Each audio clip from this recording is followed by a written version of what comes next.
ইরবাজ বিন সারিয়াহ রাদিয়াল্লাহু আনহু থেকে বর্ণিত, তিনি বলেন, নবী সাল্লাল্লাহু আলাইহি সাল্লাম একদিন আমাদের নিয়ে সালাত আদায় করলেন।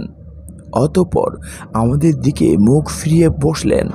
অতঃপর আমাদেরকে এমন মর্মস্পর্শী ভাষায় উরাজ করলেন যে চক্ষুসমূহ অশ্রুসজল হয়ে গেল এবং হৃদয়সমূহ ভীত-বিহ্বল হয়ে গেল। এমন সময় একজন লোক বলে উঠল, হে আল্লাহর রাসূল সাল্লাল্লাহু আলাইহি সাল্লাম, মনে হচ্ছে এটা বিদায় উপদেশ। অতএব আপনি আমাদেরকে আরো বেশি বেশি উপদেশ দিন।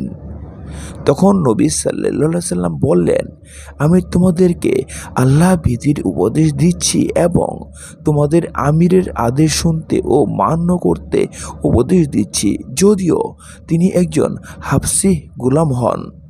কেননা আমার পরে তোমাদের মধ্যে যারা বেঁচে থাকবে তারা ৭০ বহু মতভেদ দেখতে পাবে। তখন তোমরা আমার সুন্নাতকে এবং সুপথপ্রাপ্ত খোলাফায়ে রাশিদিনের সুন্নাতকে আঁকড়ে ধরবে, তাকে কঠিনভাবে ধরবে এবং মাড়ির দাঁতসমূহ দিয়ে কামড়ে ধরে থাকবে।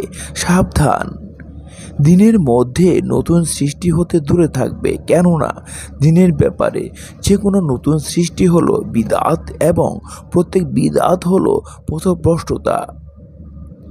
জাবির রাদিয়াল্লাহু আনহু রাসূল সাল্লাল্লাহু আলাইহি সাল্লাম হতে বর্ণনা করেন যে একদিন যখন উমর রাদিয়াল্লাহু আনহু তার কাছে এসে বসলেন, আমরা ইহুদিদের নিকটে তাদের অনেক পুরনো ধর্মীয় কাহিনীগুলি যা আমাদের নিকটে চমৎকার বোধ হয় তার কিছু কিছু লিখে রাখার জন্য আপনি আমাদের অনুমতি দেবেন কি?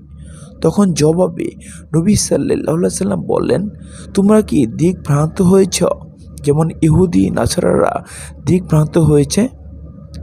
অথচ আমি তোমাদের কাছে এসেছি উজ্জ্বল ও পরিচ্ছন্ন দিন নিয়ে।